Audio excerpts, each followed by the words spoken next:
일부러 그런 건 아니에요. 자, 어느 철학자 행복 수업 봅시다. 학교에서 수업했을 텐데 내용이 좀 어렵지 않죠? 근데 의외로 철학에 대한 얘기인데 글의 종류가 설명문이에요. 설명문. 주제는 그렇게 어렵지 않고 주제 거기 보면 주제만 사실 알아도 될 것 같은데 지성, 감성, 도덕성이 잘 조화로운 상태가 행복하다. 끝. 되게 간단한 글이야 내가 보니까. 그죠? 그나마 요거 뒤에 나오는 지문이 2개 더 있어요. 행복 관련된 지문인데 제가 아직 정리 안 돼가지고 못 드렸거든요. 근데 요거는 여기는 지문 자체가 어렵지 않아서 일단 하셔야 되는 게 뭐가 있냐면 수진아? 잠 깼지? 야 진짜로? 잠이 덜 깬 것 같은데 너 니네 지금 침대 위에 아직 앉아있는 느낌인데 자 여기 포인트가 뭐냐면 기출 문제를 좀 풀어보셔야 돼요. 그러니까 다른 학교 기출이나 이런 데에서 어떤 식으로 문제를 내는지를 보셔야 돼. 어차피 선생님들이 내는 문제는 비슷하게 내는 경향이 좀 있어서 그것만 좀 보시면 돼요. 자, 문제 정리해드리니까. 자, 거기 보세요. 내용 보시면 자 노란색으로 지금 체크되어 있는 애들이 있어요. 자, 얘는 설명 방식 같은 거 체크하셔야 돼.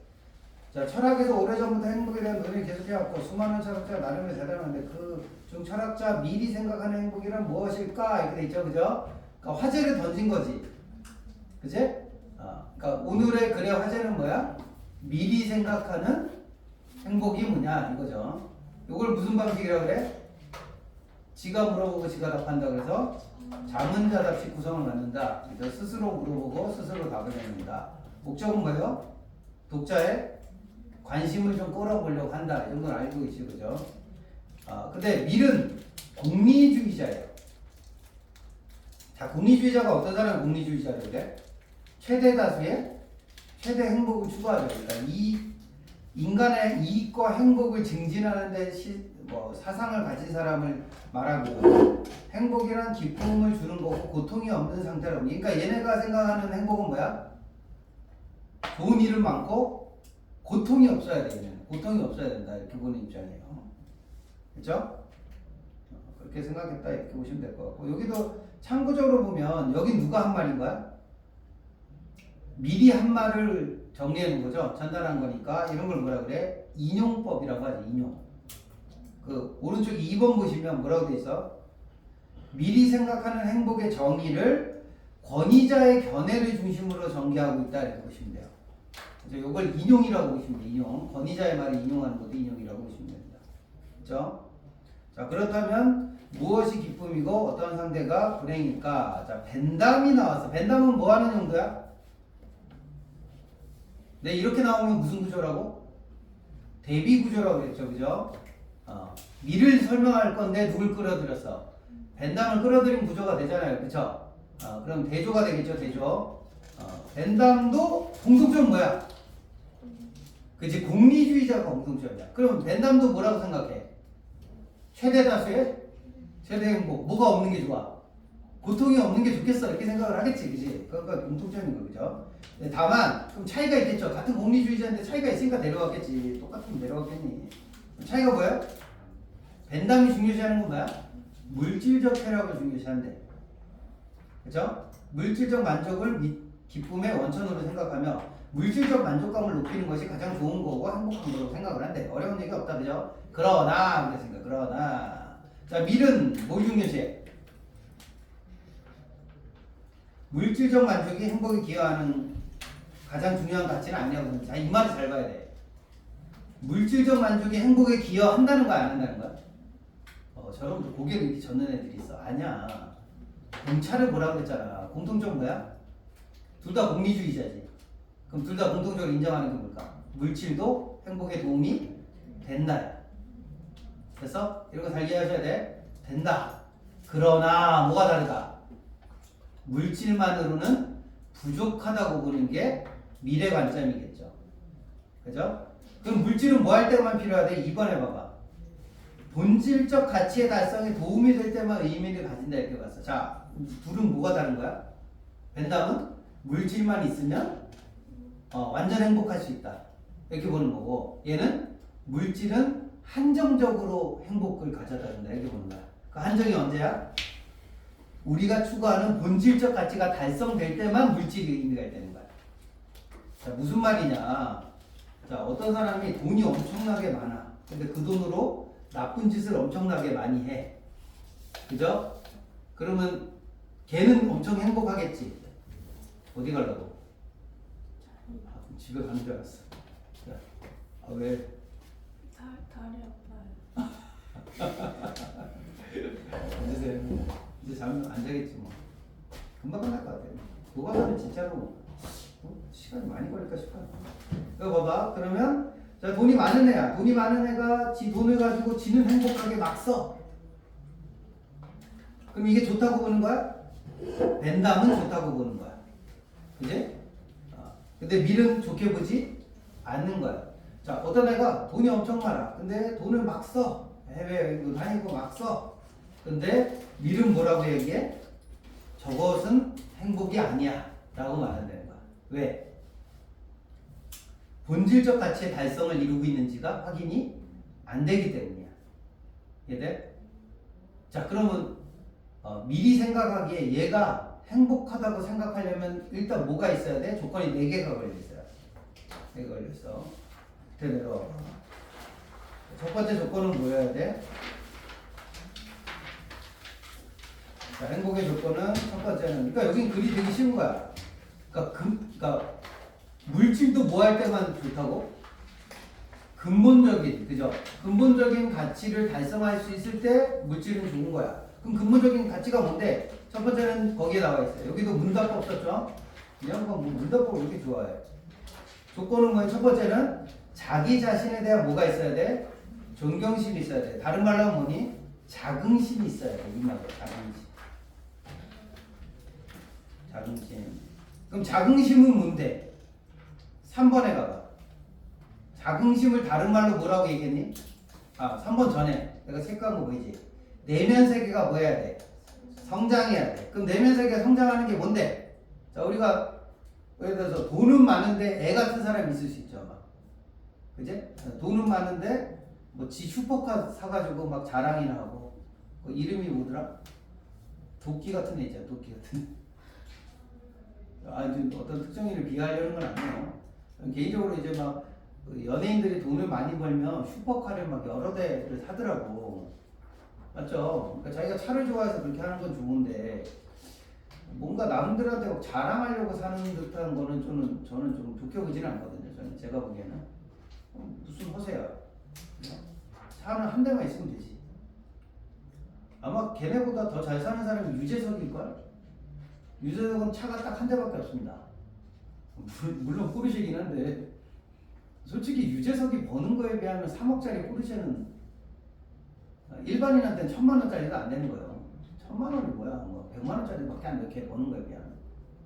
김종국이 이번에 현금으로 집을 샀다며? 아세요? 결혼하잖아 이번에. 집 얼마 전에 현금으로 샀대. 현금으로 62억이요. 집을 현금 주고 사는 사람 정말 오랜만에 봤어. 야, 그 짠돌이가 돈을 모으고 모아서 현금으로 62억을 갖고 집을 샀대. 와. 김종국 근데 차도 없지 않아? 난 개인적으로 좀 멋있는 사람이라고 생각을 하는데 너무 짠돌이라서 좀 문제긴 한데 부인이 괜찮을까 좀 걱정이 돼요. 남편이 좀 너무 집에 막 그 비닐봉투 아깝다고 비닐봉투 모아놓고 막 그러더라고. 근데 골 때린 거 뭔지 아세요? 전에 나왔는데 그 비닐봉투에 묻혀가지고 그 밑에 이렇게 물이랑 뭐 이런 게 있거든요. 막 생필품이 있는데 그거를 다 날짜를 옮겼어. 그래 다 버렸어. 그놈의 비닐봉투 쌓았다가 뭐 하는 짓인지 모르겠지만 그래서 유재석이 가서 다 갖다 버리더라고. 어쨌든 오케이. 뭐 대단한 사람이지 그 사람도. 그죠? 그리고 미리 생각하기에 자 돈이 많아. 돈이 많은데 이 사람이 뭐가 있어야 돼?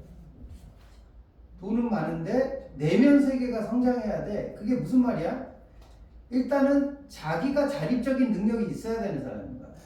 자, 돈은 많은데 맨날 엄마한테 전화해서 엄마 이거 사놔라 이런 애들은 안 된다는 거야. 맞죠? 그리고 두 번째는 뭐예요? 이성적이어야 돼. 남한테 자랑하려고 돈 쓰는 사람 아니야. 그러니까 관용적인 태도가 있어야 돼. 어려운 사람 뭐 할 줄 알아야 돼? 도와줄 줄도 알아야 돼. 이런 게 내면 세계가 성장한 사람이라는 거야. 그 다음에 다양한 방면에 대한 관심이 있어야 돼. 뭐 우리나라 정치에 대한 관심도 있고, 뭐 우리나라 가난한 사람에 대한 관심도 있고, 아니 교육에 대한 관심도 있고, 그죠? 그 비슷한 예로 들어드리면 신혜라라는 배우가 있어요. 신혜라 아시나? 남편 이름이 차인표라고 있어요. 차인표. 그 두 사람이 강남에 집을 갖고 있어요. 그 집이 전에 송혜교 엄마가 살던 집이래. 근데 송혜교가 얼마 줬다더라? 뭐 50억에 사가지고 10몇억의 차익을 남기고 신혜라 차인표 부부한테 팔았대요. 근데 신혜라 차인표 부부가 그 집을 사가지고 그 집을 무슨 용도로 바꿨냐면 아이들 교육용 건물로 바꿨어요.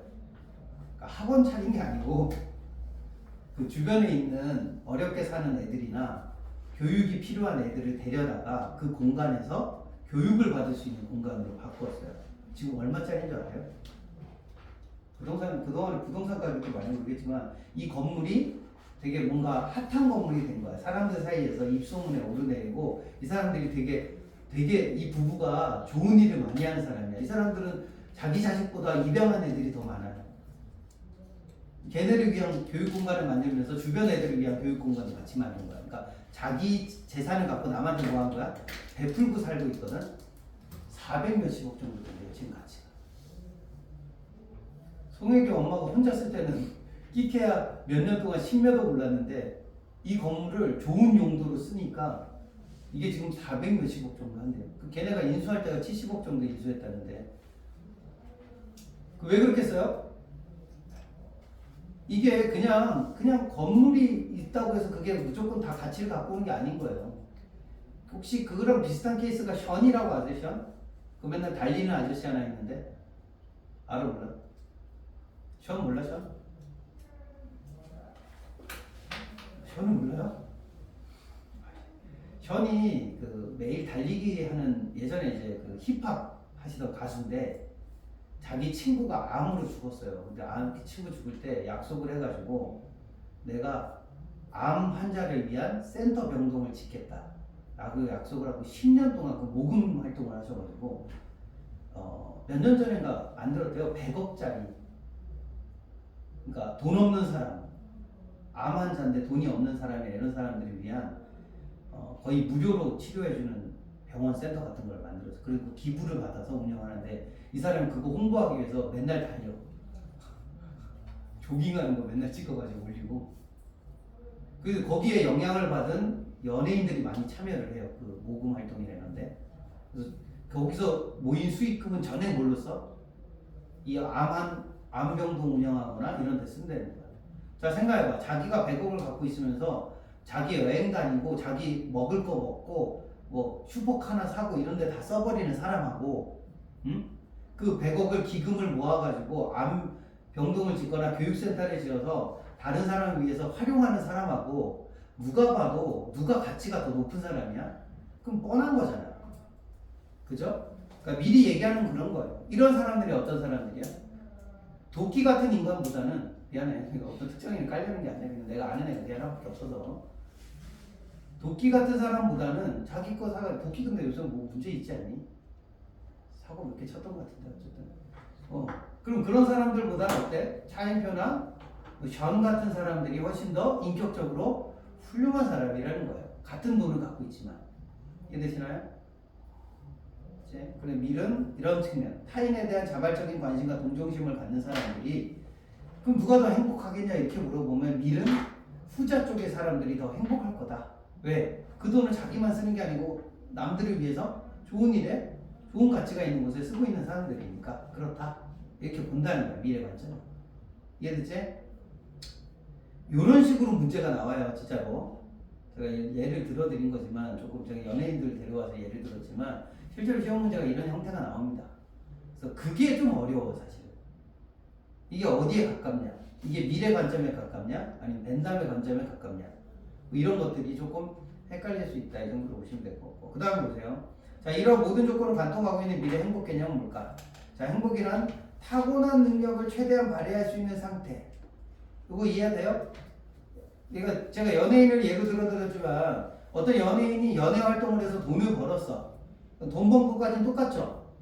똑같은데 자기가 가지고 있는 능력, 자기가 연예인이야. 그럼 연예인이라는 능력을 가지고 조깅을 해가지고 모금을 하고 병동을 짓고 이렇게 하는 사람과, 그죠? 자기가 가지고 있는 재능을 가지고 그냥 돈 벌어서 자기 혼자 쓰는 사람과 이게 다르다고 보는 입장인 거예요. 이해되죠? 그리고 이번에 보면 자기 발전이란 뭘까? 자기의 능력을 높이 발전시키고 적극적으로 활용하는 거. 오케이? 자기가 갖고 있는 유명세라든가 뭐 이런 것들을 활용해서 더 좋은 것들로 만들어가는 상태라고 보면 되겠다. 이게 되게 애매한 것 같아요. 그렇죠? 그러면 이제 좀 구체적으로 설명할게요. 밀은 두 가지를 가정했다. 첫 번째로 인간의 발전이 삶의 목표이면서 동시에 행복 그 자체라는 점이다. 행복은 결과가 아니라 삶의 과정 그 자체다. 비유하자면 삶 자체가 파랑새다. 이게 무슨 말이야? 자, 무슨 말일까 이게? 자, 또 그 예를 들었지만 션이라는 사람은 달리기 하면서 굉장히 뭐 할까요? 자기에 대한 만족감을 많이 느끼더라고요. 그 사람. 그죠? 그래서 여러 연예인들하고 달립니다. 엄청 연예인들 달린대요. 근데 내가 예를 하나 들어드리면 션이요. 애가 셋인가 넷인가 있는데 그 아들내미 하나가 있는데 션 아들이 하나 있는데 걔도 달리기를 해요. 그 조깅하는 걸 하는데 누가 옆에서 물어봤대요. 왜 달리냐 너는. 아빠가 달려서 뭐 거의 아빠가 그리고 그 션이 돈을 되게 잘 벌어요. 걔가 SM인가? 거기 소속 가수인데 걔가 그 뭐야 걔 뭐라 그러지 그거 음반 내면 그 들어오는 뭐라 그러죠? 저작권료로만도 얘가 그냥 평생 먹고 살 만큼 들어온대요. 걔는 돈 엄청 많은 애야. 근데 왜 달리냐? 왜 달리냐? 아까 얘기했잖아. 이제 건강을 위해서 달리는 것도 있지만 주변 사람들에게요. 박보검이랑 되게 친해요. 근데 박보검이 원래 이상한 종교에 있었던 사람인 거 아시나? 걔네 엄마 아빠가 신천지인가 그런 데 있었어요. 몰랐어? 이상한 종교 거기 가서 막 엄마 아빠가 끌고 가가지고 홍보도 하고 막 그랬어. 근데 군대 갔다 오면서 군대 가기 전인가 션이랑 친하게 돼가지고 션하고 달리기 하면서 종교를 개종하셨어요. 개종이라기보다는 얘는 원래 관심이 없는데 엄마 아빠 때문에 이단 종교에 갔다가 지금은 이제 기독교인이 됐는데 션의 영향을 되게 많이 받았어요. 박보검이. 그래서 요새 박보검 되게 잘 나가지. 그잖아. 혹사 속았수다 찍으면서 지금 왕자 떴는데 요새 뭐 노래 프로그램도 운영하시고 이러면서 굉장히 잘 되고 있잖아요. 그죠? 근데 적지 않은 영향을 받는데요. 근데 그 내가 제일 감동적으로 들은 게 뭐냐면 그 아들이 있는데 아들이 달리기를 하는 거야. 이제 고등학생인가 그러더라고. 그래서 주변 사람이 물어봤어요. 너 왜 달리니? 그러면 아빠가 어느 날이 되면 이제 아빠가 못 달리게 될 거 아니냐. 그럼 자기가 그걸 이어서 달리고 싶대요. 근데 그 얘기를 하는 션의 표정을 봤는데 너무 행복해 하더라고. 이 말 이해돼? 그죠? 션이 자기가 가지고 있는 재능을 발전시키면서 달리기를 되게 잘하시거든요. 그 양반은 얼마나 달리기를 열심히 하는지 건강 상태가 얼마나 좋냐면 그냥 막 달리다가 나보다 나이가 많거든. 나보다 형인데 얼마나 건강한지 한강 라면을 4개인가 때려 먹더라고. 그리고 밥까지 말아 먹었는데 당 수치가 하나도 안 올라가. 엄청 건강한 거야. 난 라면 하나만 먹어도 내가 당 수치가 2배, 3배로 뛰거든. 당 슈팅 와서. 엄청 건강한 거죠. 그죠? 그러니까 그 사람은 삶 자체가 어때요? 행복하신 거야. 그냥 달리는 게 행복해, 그냥. 이해되니? 그죠? 그리고 그 달리는 과정 자체가 그 사람한테는 행복 그 자체고, 그게 행복의 파랑새인 거야, 이 사람. 그리고 달리면서 사람들 만나서 얘기하고, 그 사람들한테 선한 영향력을 끼치고 이런 걸 너무 좋아해요. 이해되시나? 그래서 혼자 돈 많이 벌어서 슈퍼카 타고 여자나 꼬시러 다니는 것보다는, 이해되죠? 이 사람의 삶이 훨씬 누가 봐도 행복하다고 보는 거야. 미래 입장은 그런 거야. 근데 잘 봐. 벤담은 뭐라고 생각할까? 이제 돈만 많으면 행복해 이렇게 보는 거야. 이런 차이가 좀 있다는 거죠. 자, 두 번째는 발전. 자, 발전은 타고난 개성대로 자유롭게 추구될 때 비로소 달성될 수 있다. 션은 달리는 걸 잘하니까 션은 달리는 거 하는 거. 차인표는요. 차인표 같은 사람은 이렇게 말하는 걸 좋아하더라고. 그 사람은 이걸 되게 좋아해. 말을 잘해. 차인표가 또 심지어 차인표 신혜라고 해서 차인표가 말을 되게 잘하세요. 그래서 강연을 많이 하셔. 그 사람은 달리진 않아. 그 사람도 몸 되게 좋거든. 근데 그 양반은 달리는 것보다는 이렇게 집에서 혼자 홈트레이닝 하는 걸 좋아하시는데 그 양반도 되게 건강한데 걔는 남들 앞에 나가서 이렇게 이야기하고 전달하고 이런 거 하면서 자기를 개발하면서 하더라고. 두 가지가 두 분이 참 좋은 예시가 아닌가 싶어. 그죠? 그래서 각자의 발전을 추구할 때 그냥 자기가 타고난 개성대로 발전시키면서 자기 삶을 정신적인 가치가 있는 상태로 키워나가면 좋겠다 이렇게 보는 게 미래 입장이다. 이해되시지? 어려운 건 없습니다. 자 넘어가 보세요. 자 그러면 어떤 능력이 있어야 돼? 자 이건 미는 확고하게 정해져 있어. 첫 번째는 뭐가 있어야 돼요? 똑똑해야 돼 사람이. 여기서 똑똑하다는 게 막 공부를 많이 한 사람을 얘기한다기보다는 뭐라고 봐야 돼? 자기가 관심 있는 분야에 대해서 뭐 해야 돼? 좀 공부도 좀 하고 책도 보고 이런 사람을 얘기하는 거예요. 사람. 그렇죠? 그래서 인간의 능력 중에서 첫 번째로 발전해야 되는 능력은 뭐야? 자 미래의 핵심은 뭐라고? 자기 발전. 그지? 자기 발전인데 뭘 발전시켜야 돼? 지적인 능력이 있어야 돼요. 그러니까 뭔가 자기 의식이 있고 생각이 있어야 저런 거 하지 않겠니? 그죠? 안병동을 세운다거나 교육센터를 세운다거나 이런 거는 자기 생각이 있어야 될 거 아니야. 그치? 그죠? 그러니까 그 사람들이 멍청한 사람들이 아니에요. 되게 똑똑한 사람들인 거예요. 그 사람들이. 책도 많이 보고 공부도 많이 하고 생각도 많이 하는 사람들이라는 거죠. 그죠? 그리고 거기 보세요. 3번. 여러분들은 동의하지 않겠지만 지적인 능력은 왜 중요해? 많이 아는 것 자체가 뭐가 있어요? 그 자체가 가치가 있다고 보는 거야. 지적으로 많이 알고 있는 건 대제적인 가치를 갖고 있기 때문에 모든 감각적 기쁨 능가는 즐거움 없어요. 이 부분은 니네가 아마 공감이 안 될 것 같은데. 막 공부 열심히 하면 행복해? 오늘도 지식이 이만큼 쌓였어. 행복해? 이 부분은 동의가 안 되실 것 같아요. 제 생각에는. 그치? 대학을 가야 되니까 참고 공부하는 거지. 솔직히 공부할 때 막 행복해요? 뭐 수학 문제 풀 때 막 미소가 지어져? 이야, 이런? 우와, 막 독서 지문 읽으면 막 미소가 지어져? 이 부분은 동의가 안 되실 줄 압니다만, 그죠? 밀은 그렇게 생각했다는 거예요. 밀은 내가 보기에 지가 공부 좋아하니까 그럴 것 같아, 내가 보기에. 맞죠? 철학가니까. 그지? 그리고 일정 수준의 교양을 갖출 때 여러 가지 현실적인 제약을 극복하는 힘을 얻는다고 믿는다. 이게 저도 그렇게 생각은 하는데 사람이 공부를 왜 해야 되는 거야? 내가 공부 왜 하는 줄 아니? 문제 해결 능력 때문에 한대요. 원래는 문제 해결 능력. 그러니까 이게 무슨 말이냐면 나는 우리 와이프가 이제 공부를 좀 많이 한 사람인데 옆에서 이렇게 지켜보게 되는데 저는 솔직히 교과서를 잘 안 봅니다만 우리 와이프는 책 보는 걸 좋아해요. 근데 자기한테 문제가 생겼거나 아니면 어린이집 원장이니까 어린이집 원장 일할 때 무슨 문제가 생겼어. 학부모한테 문제가 생겼거나 아이한테 문제가 있거나 이러면 우리 와이프는 꼭 거기 관련된 영상을 찾아보고 공부를 하더라고. 공부를 막 해가지고 그거 가지고 해결책을 찾아서 제시하는 거야.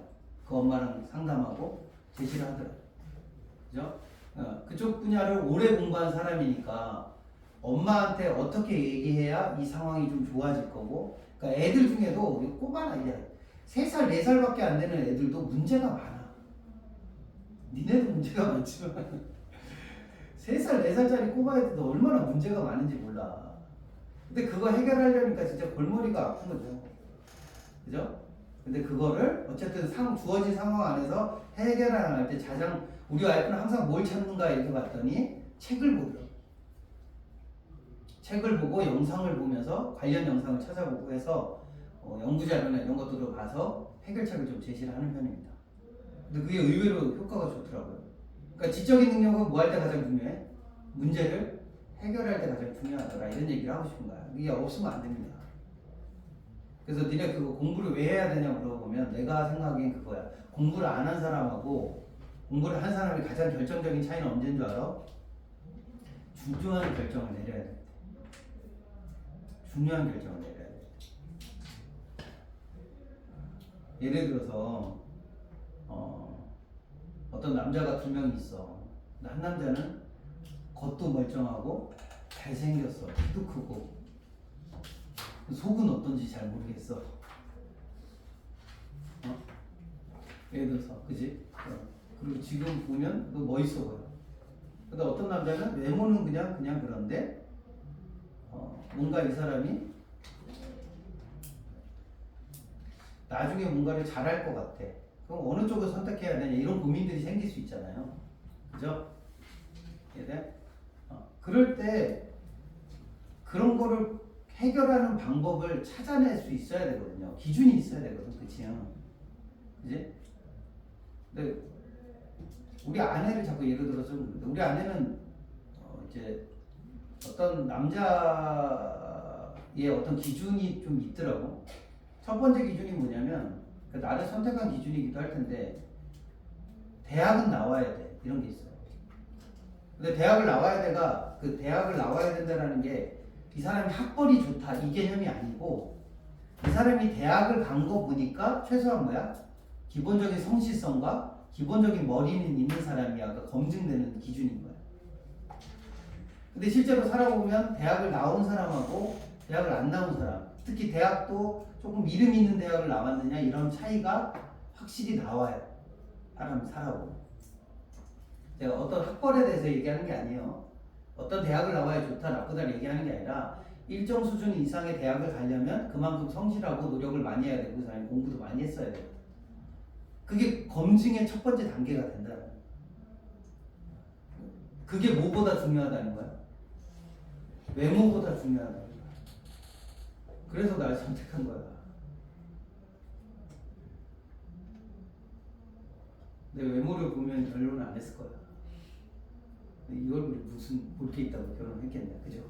그거보다 선생님이 어느 대학을 나왔고 이 사람이 어떤 사람이고 이런 것들을 봤던 것 같아요. 요새 와서 좀 많이 후회하시긴 하는데 학벌이 전부는 아니구나 이런 걸 보면서 되게 많이 후회하시긴 하지만 어쨌든 이게 중요하다. 이해되죠? 이런 거는 거기 봐봐. 주지주의가 뭐야? 주지주의. 일반적으로 감정이나 행동보다 저 남자 멋있어, 잘생겼어, 멋져 보여 이거보다 뭐가 더 중요한 거야? 지성이나 이론, 사유 같은 어떤 지적인 것을 중시하는 게 뭐야? 주지주의라는 거야. 근데 저는 이 말에 진짜 공감을 많이 해요.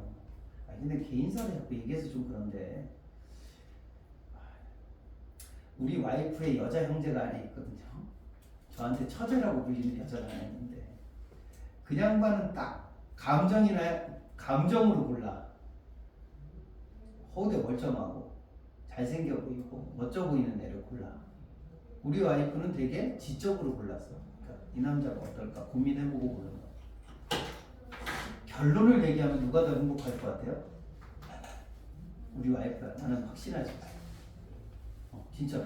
니네도 나중에 조심해서 골라. 남자 하나 잘못 고르면 인생 조지는 거야.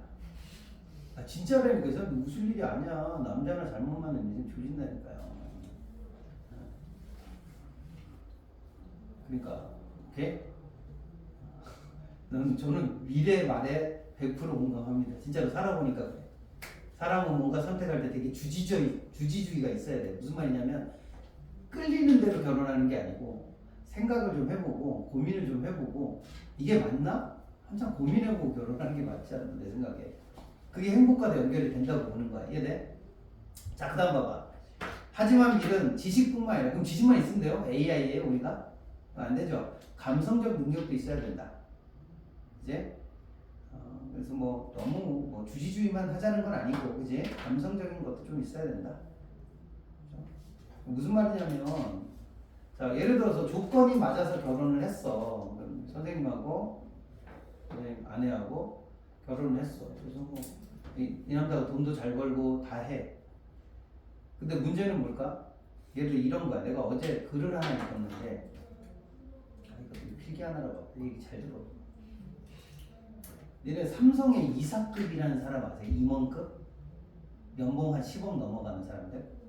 알아? 부장 말고. 부장은 연봉이 한 2억이 안 돼. 2년마다 갱신을 하는 사람들이 있는데 이 사람들이 이제 그 실제로 삼성에 입사한 사람 중에 몇 프로 될 것 같아요? 임원급이 되면? 1% 정도 된대요.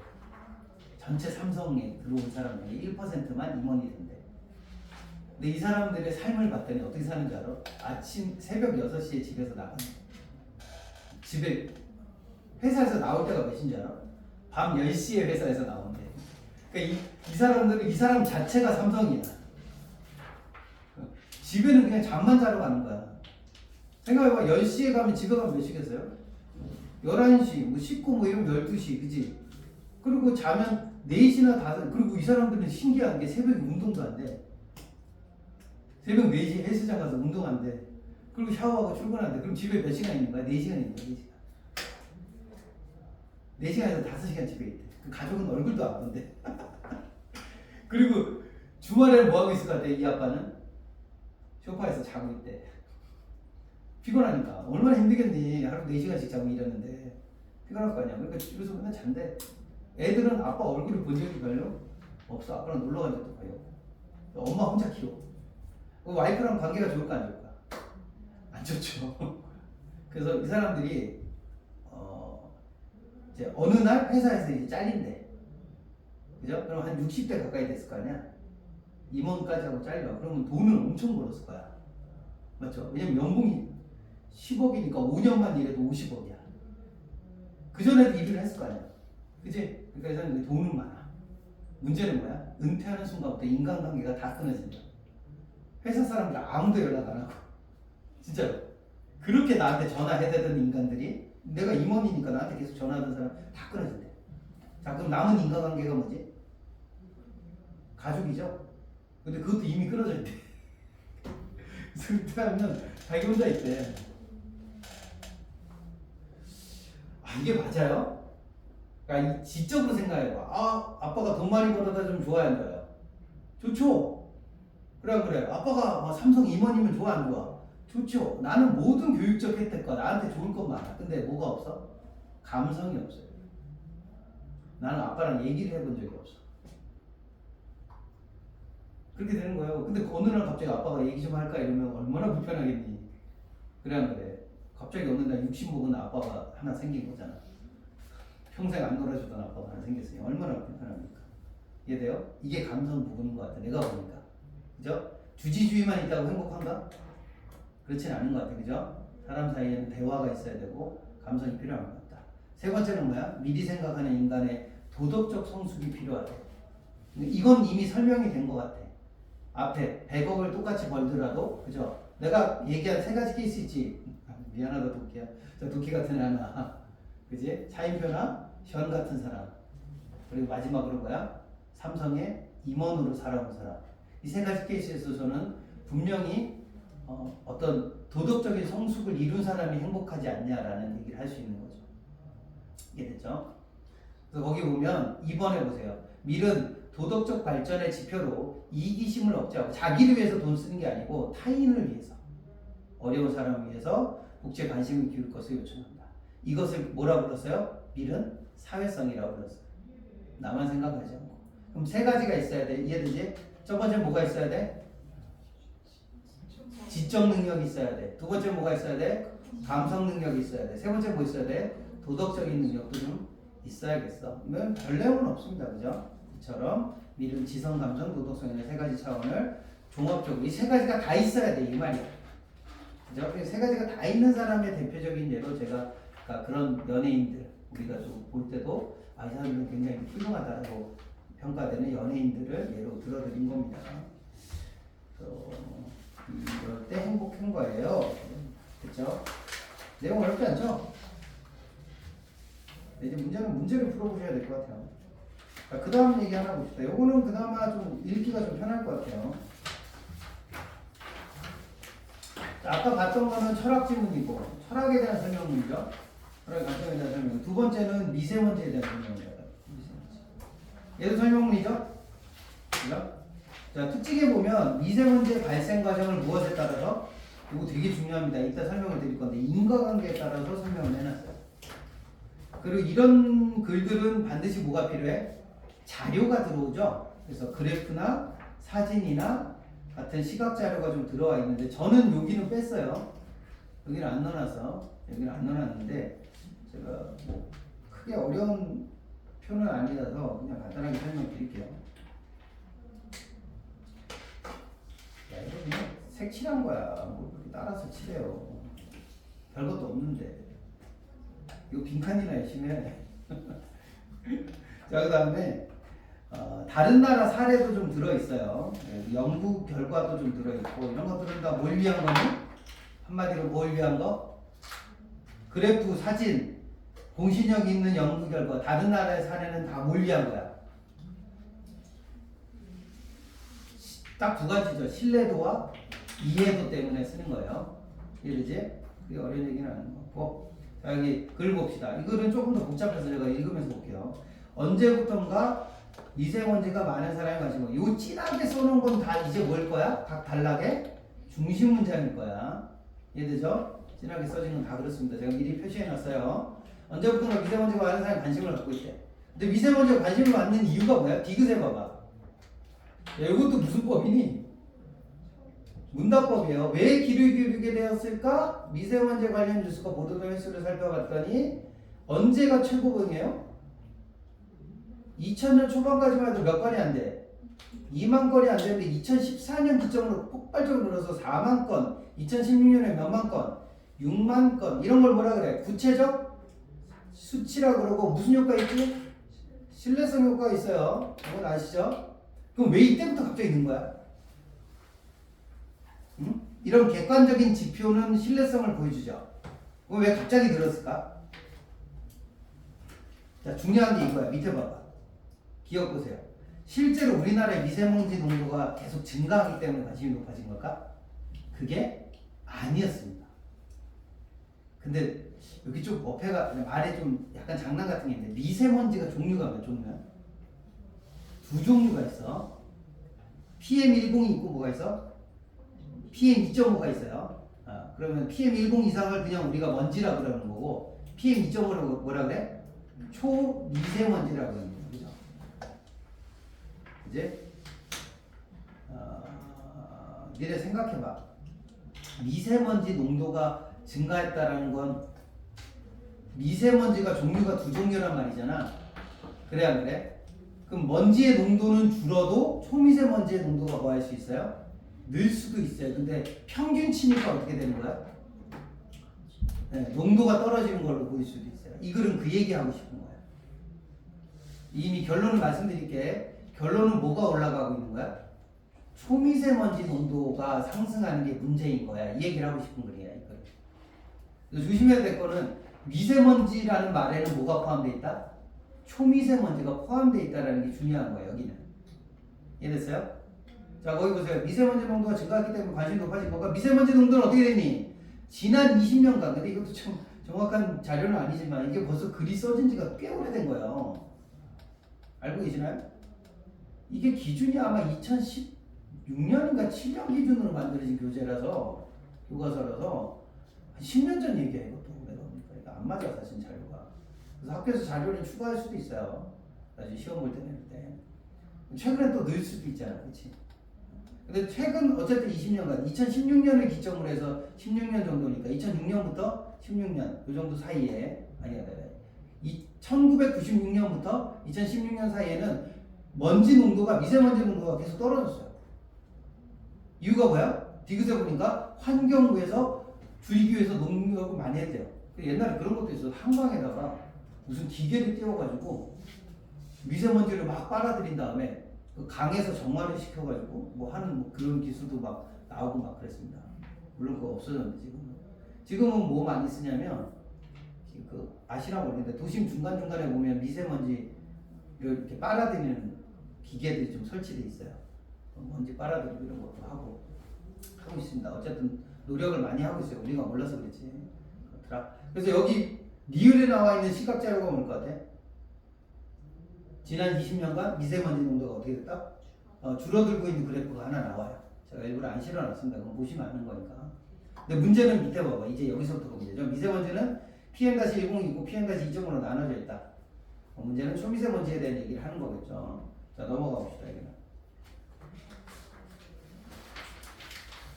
자, 여기 보면 처음에 나왔던 내용이 조금 애매한데 10년간 농도를 봤더니 초미세먼지의 농도가 조금씩 감소하고 있대요. 이게 좀 이상한데? 내가 한 말과 좀 배치되지 않아요? 내가 아까 초미세먼지 농도가 늘기 때문이 아닐까라고 생각을 했는데 아니야 그게. 그럼 진짜 이유는 어디 있을 것 같아요? 맨 뒤에 가야겠어. 좀 이따 설명해 줄게. 오케이? 자, 큰 그림 그려줬다 지금. 그러니까 뭐가 문제라고? 전체 미세먼지 농도는 줄고 있는데 초미세먼지의 농도가 떨어지지 않는 게 문제인데 얘가 지금 초미세먼지 농도가 감소하고 있다고 돼 있단 말이야. 이해돼요? 그러면 다른 문제가 하나 더 있다는 뜻이야 이거는. 이해됐지? 이따가 가서 볼 거야 그러면. 내려와봐. 그럼 자 PM-10에 해당되는 자 일단은 그냥 일반 먼지 설명을 해줄게. 자 일반 먼지는 뭐 있니? 황사. 얘네 입자가 큰 애들이지.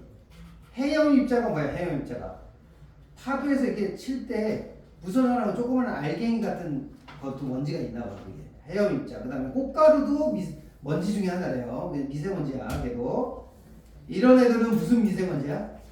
자연 미세먼지야. 얘네는 괜찮아. 얘네는 우리가 들이마셨어. 뭐 하면 돼? 뱉으면 된다고요? 너 미세먼지 뱉어봤어? 그게 여기 혓바닥에서 걸려 나와요? 무슨 구슬만 하냐? 아니에요. 그거 뭐 하면 되지? 돼지고기 먹으면 돼요. 몰라?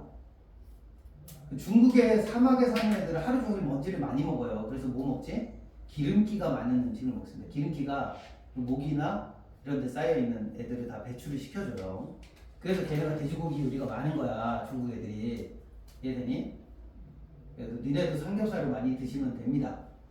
그리고 자 미세먼지는 어디에 안 들어가? 폐 쪽으로는 안 들어가요.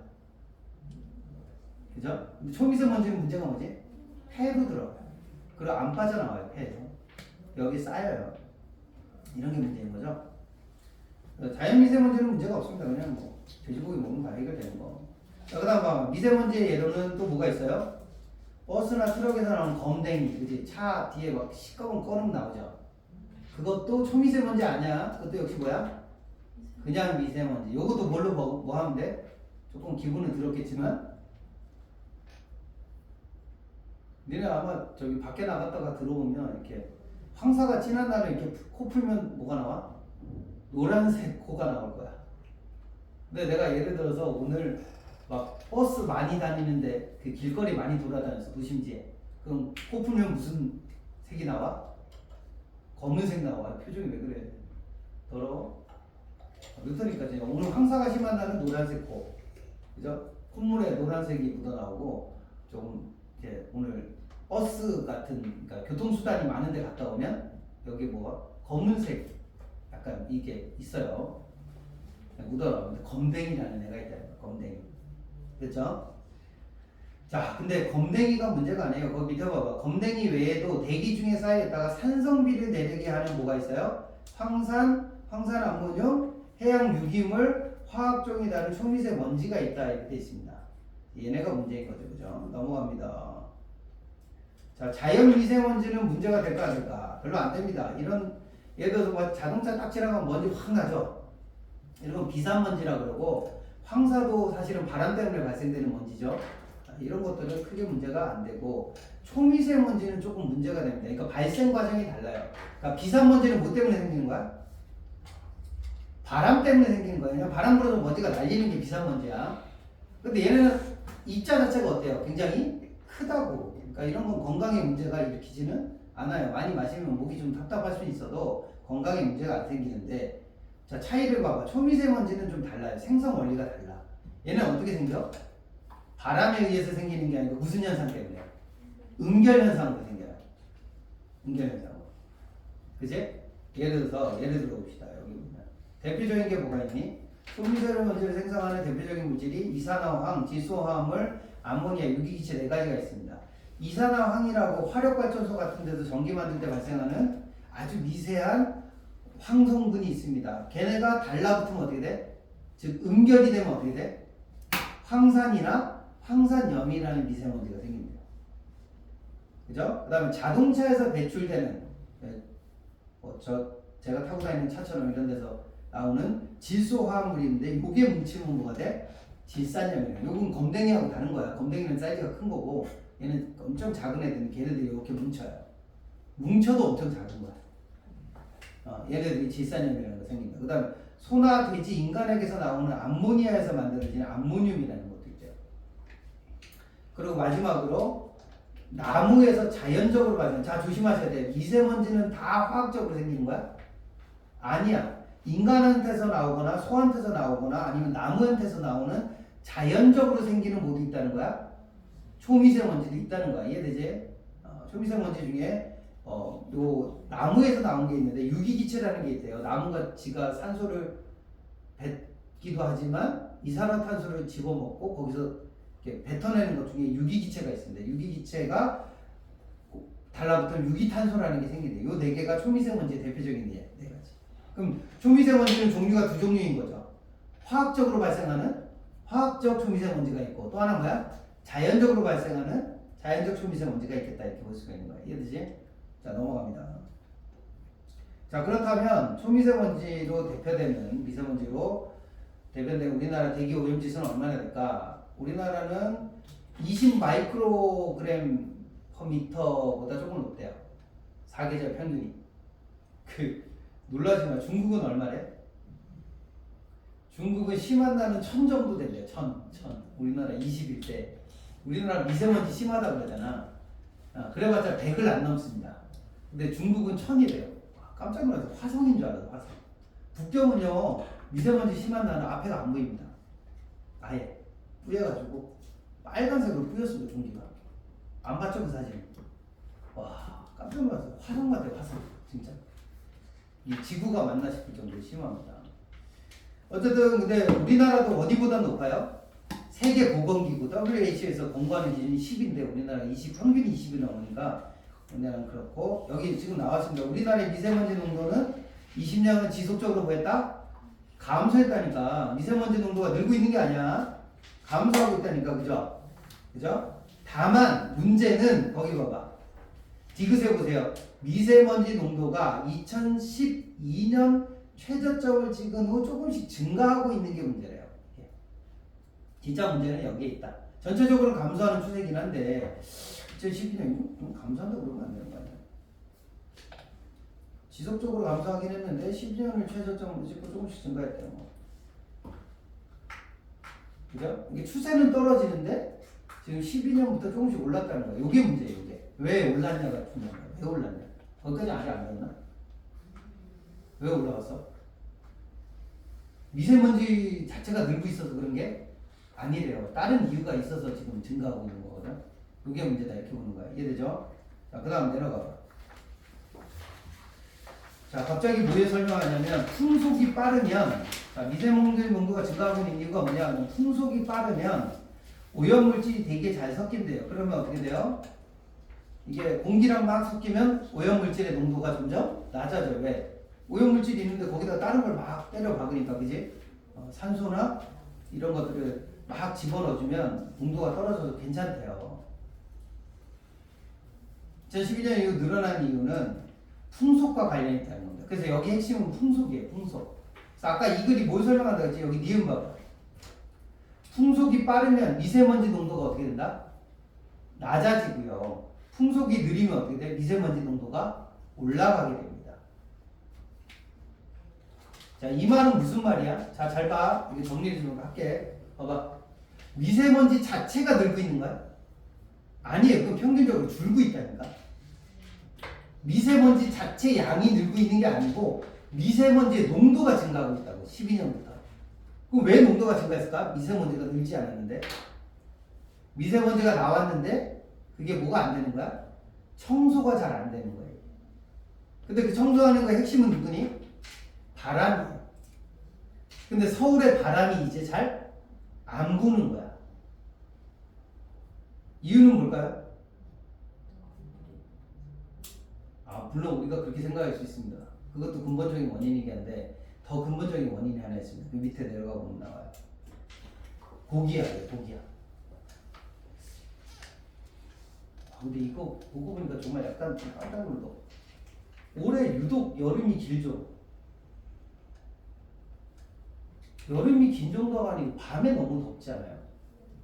맞죠? 지금 평균 온도가 27도 아래로 안 내려가요. 새벽 3시, 4시인데도 27도에 7도. 야, 더워서 뒤지겠습니다. 왜 그럴까? 우리나라가 고기압에 들어와 있어요. 고기압권. 거기 보면 나오는데 2013년 뭐 중국 북경 같은 경우는 1000 마이크로그램까지 올라갔다 그랬죠, 그죠? 1000 마이크로그램까지 올라갔고 굉장히 심각한데 한반도를 비롯한 동아시아가 고기압의 영향권에 있대. 고기압이라는 게 뭐예요? 공기가 위에서 많이 눌러서 압력이 센 상태를 말하죠. 자, 저기압이면 어떻게 되지? 공기가 위로 막 올라갑니다. 올라가면 먼지도 어떻게 될까? 같이 딸려 올라가서 먼지가 쓸려 내려가는데 얘는 공기가 위에서 내려 누르니까 어떻게 돼요? 공기가 여기에 꽉 뭉쳐져 있는 상태가 된대요. 이해돼요? 그러니까 바람이 불어 안 불어? 안 불게 된대요. 여기가 기압이 낮아야 고기압에서 저기압으로 바람이 불 거 아니야? 그러니까 우리나라 쪽은 바람이 불어야 되는데 오히려 우리나라에서 공기가 압력이 높은 상태이기 때문에 우리나라 쪽으로 바람이 안 불어 들어오게 돼요.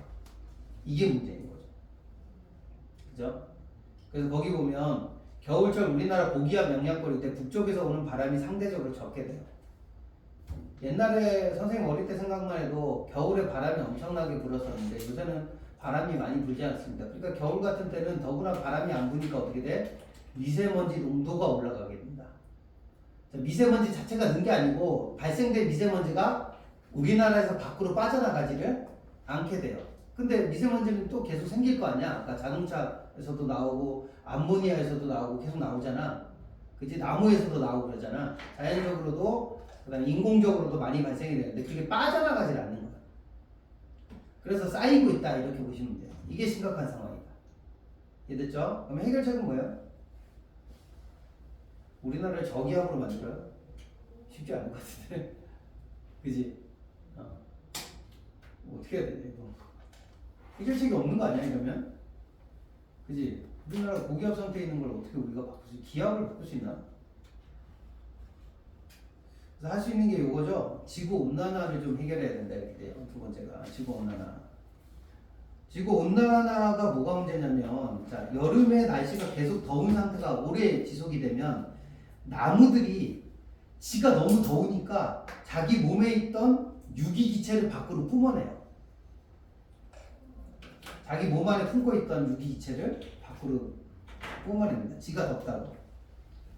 자기를 보호하기 위해서 뿜어냅니다. 이게 유기탄소가 엄청나게 많이 생기는 거죠. 그 유기탄소를 다른 말로 뭐라 불러? 여기 나와 있는 단어를 보면 에어로졸이라고 합니다. 여기 나와 있죠. 여기 보면 유기탄소라는 뭐가 있어? 에어로졸입니다. 에어로졸. 그러니까 우리나라에 지금 에어로졸이 엄청나게 쌓이고 있는 거예요. 나무에서 계속 유기탄소가 나와서. 이해됐죠? 두 가지 원인이라고 보시면 돼요. 고기압 때문에. 또 하나는 뭐야? 나무에서 나오는 거? 에어로졸 때문에. 그것 때문에 그렇다. 근본적으로는 날씨가 더운 게 문제인 것 같아요.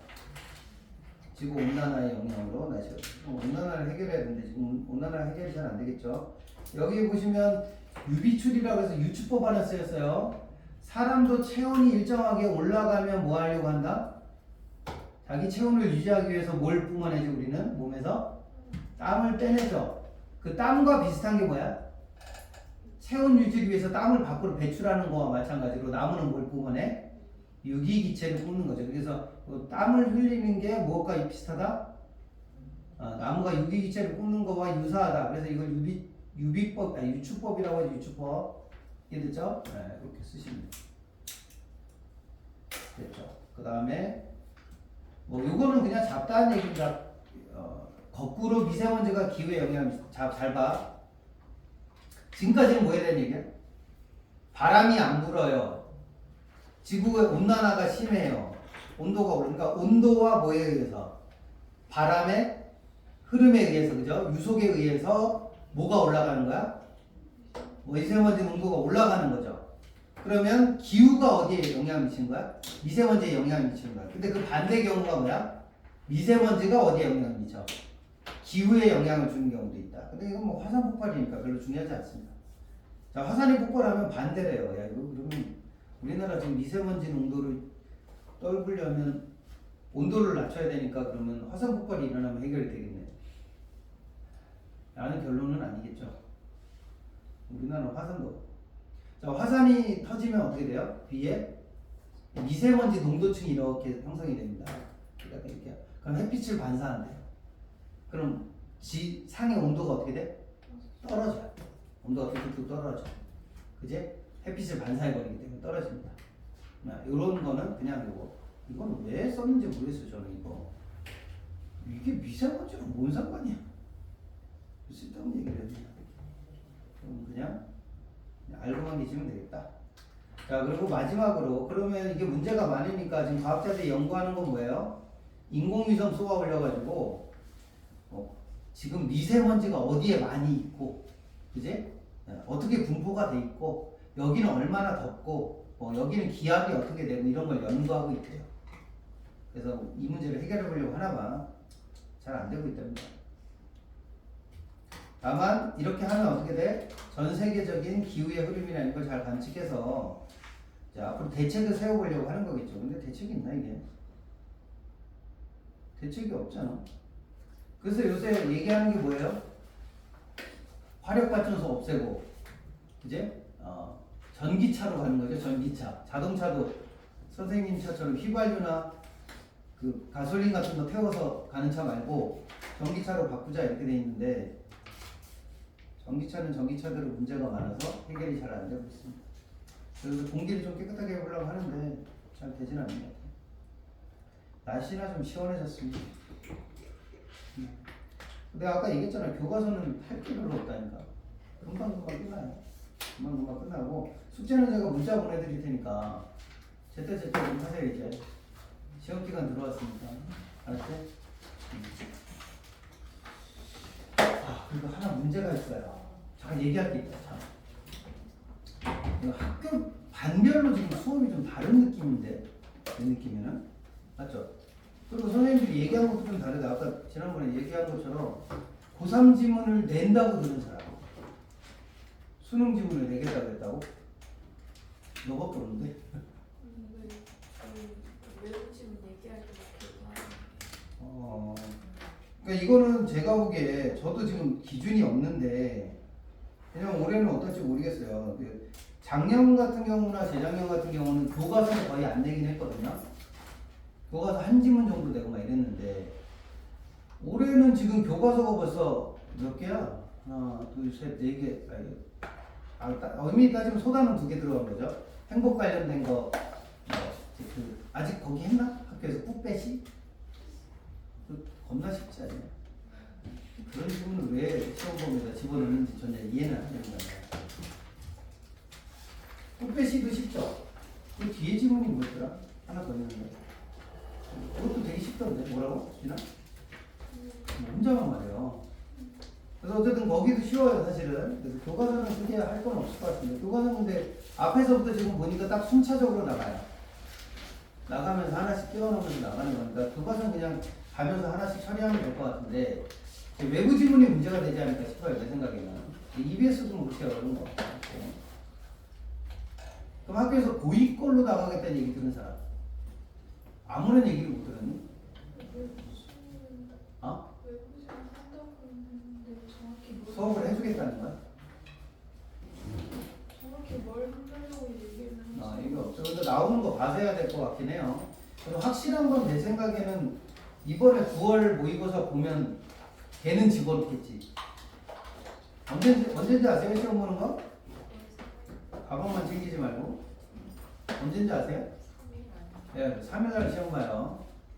3일날 시험 보면 제가 바로 풀이를 하거나 정리를 좀 할 거니까 시험은 좀 열심히 보세요. 이번에는.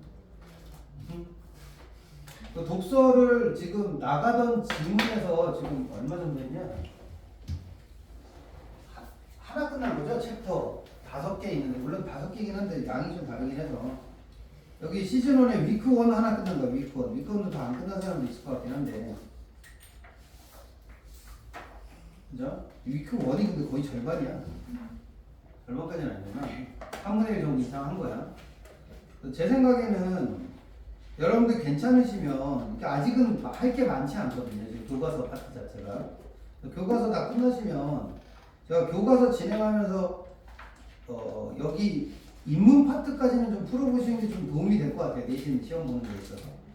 그리고 어쨌든 공부를 하셔야 되니까 자, 이것도 과제에다가 좀 넣어서 하루에 한 지문이라도 조금씩 보든지 하루에 한 지문 어려우면 이틀에 한 지문이라도 조금씩 보시면 좋을 것 같아요. 자, 그 미세먼지랑 철학자의 수업 뒤에 문제 붙어 있어요. 자, 이제